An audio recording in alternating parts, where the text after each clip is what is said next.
Hi everyone, मैं वीरेंद्र कुमार आप सभी का अपने चैनल पर स्वागत करते हैं। आज हम सभी देखेंगे जो जल शोधन संयंत्र बनाया जाता है वहाँ पे क्या क्या व्यवस्था होती है, या कह सकते हैं कि जल शोधन संयंत्र का प्रवाह आरेख। यानी जब इसमें जल किसी स्रोत से लिया जाता है तो उसका उपचार किस प्रकार से किया जाता है और उसका शोधन करने के बाद स्टोर करना और करने के बाद फिर उपभोक्ता तक पहुंचाया जाता है। तो इस दौरान क्या क्या कार्य किए जाते हैं शोधन के दौरान, उसका हम एक प्रवाह आरेख खींचते हैं, जो कि बीटीयूपी के दृष्टि से बहुत ही महत्वपूर्ण क्वेश्चन हमारा होगा। तो इसमें सबसे पहले किसी जल स्रोत का चुनाव किया जाता है और जो जल स्रोत होता है वह इस प्रकार से चुनाव किया जाता है कि जल स्रोत में वर्ष भर के लिए पर्याप्त मात्रा में जल उपलब्ध हो और जल को इसके सतह से ना लेकर के कुछ गहराई से लिया जाता है। यानी ना तो तली से लिया जाएगा और ना ही इसके ऊपरी सतह से लिया जाएगा।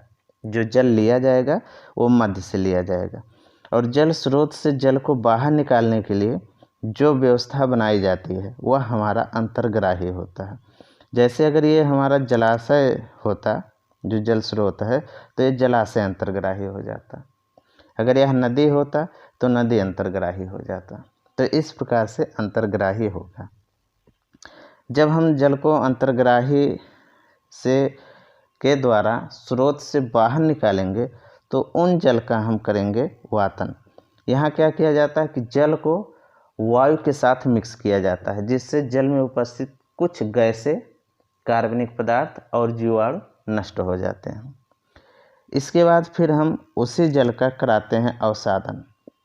अवसादन के द्वारा क्या किया जाता है कि एक कक्ष बनाया जाता है और इस कक्ष की लंबाई चौड़ाई इतना पर्याप्त रखी जाती है कि जो जल का वेग हो, जब इसमें जल को ला करके छोड़ा जाए तो कुछ समय तक यह इस कक्ष में उपस्थित रहे और जल का वेग कम हो जाए। तो ऐसे में जो इसमें निलंबित कण होते हैं वो नीचे तली पर आकर एकत्रित हो जाते हैं और इनको बाहर निकाल लिया जाता है। जो ऊपर जल एकत्रित होता है उसको हम आगे ले जा कर के एक दूसरे टैंक में, या कह सकते हैं मिक्सर टैंक में छोड़ते हैं।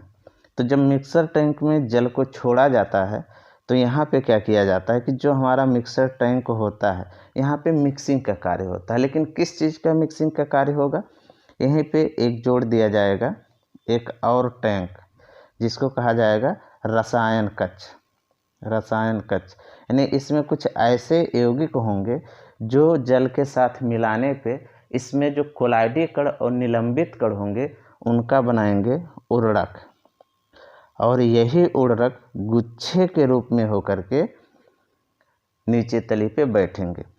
तो यहाँ पे जो रसायन मिलाया जाएगा, जल में रसायन डालेंगे और वहाँ पे मिक्सिंग व्यवस्था होगी जिससे कि रसायन और जल आपस में मिक्स किए जाएंगे। तो मिक्स हो जाने के बाद इसको पुनः दूसरे कक्ष में लाया जाएगा और यहाँ पे भी इसका अवसादन कराया जाएगा। यह हमारा प्रारंभिक या सादा अवसादन होता है और यहाँ पे जो अवसादन कराया जाएगा वो स्कंदन सहित रसायन होता है, क्योंकि इसमें जब अवसादन कराया जाएगा तो कुछ रासायनिक पदार्थ या तत्व डाल करके, तत्व या यौगिक डाल करके इसमें घुले हुए, या कह सकते हैं कि कोलाइडी कण जो उपस्थित होते हैं उनका उर्वरक बनवाया जाता है और इन उर्वरक को उर्वरकीकरण होता है, या कह सकते हैं कि कई छोटे छोटे कण मिलकर के एक गुच्छा बनाते हैं, जिससे कि उनका घनत्व पानी के घनत्व से बढ़ जाता है और ये नीचे तली पे बैठ जाते हैं। फिर यहाँ से जब जो निलंबित कण या कोलाइडी कण नीचे तली पे बैठते हैं उनको अलग करके और शुद्ध पानी को हम फिल्टर के लिए भेज देते हैं, जहाँ पे पानी का फिल्ट्रेशन होता है। इसके अंतर्गत जो फिल्टर की व्यवस्था बनाई जाती है वह दो प्रकार की व्यवस्था बनाई जाती है। एक हमारा होता है मंद वालू फिल्टर और एक होता है तीव्र वालू फिल्टर। या फिर कहा जा सकता है कि जो फिल्टर किया जाता है, फिल्टर का जो माध्यम होता है वह हमारा बालू प्रयोग करते हैं। बालू और पत्थर की गिट्टी के द्वारा उनको फिल्टर किया जाता है, जिससे कि उसमें जो निलंबित कण होते हैं और कुछ बैक्टीरिया होते हैं और कुछ कार्बनिक पदार्थ होते हैं, इनकी मात्रा और घट जाती है और जल हमारा शुद्ध हो जाता है। लेकिन जब हम जल का फिल्टर कर लेते हैं फिर वे उसमें कुछ मात्रा में जीवाणु उपस्थित रह जाते हैं। तो इन जीवाणुओं को नष्ट करने के लिए हम रोगाणुनाशन करते हैं या कह सकते हैं कि क्लोरिनेशन किया जाता है। तो इसके अंतर्गत क्या किया जाता है कि जो हमारा जल होता है, जल में क्लोरीन या क्लोरीन के यौगिक मिलाए जाते हैं, जिससे होता क्या है कि यह क्लोरीन जल के साथ क्रिया करके उसमें जो रोगजनक जीवाणु होते हैं उनको कम करता है और दूसरे नंबर पे जो इसमें कार्बनिक पदार्थ होता है, इन कार्बनिक पदार्थों का ऑक्सीकरण करके उनकी भी मात्रा को कम कर देता है या कह सकते हैं कि सरल अयवों में तोड़ देता है। जब हमारे जल का रोगाणुनाशन हो जाता है उसके बाद हम उसको स्टोर करते हैं, यानी एक टैंक बनाया जाएगा, सतही हो या सिरोपरी टैंक हो, जहाँ पे जल को स्टोर किया जाएगा।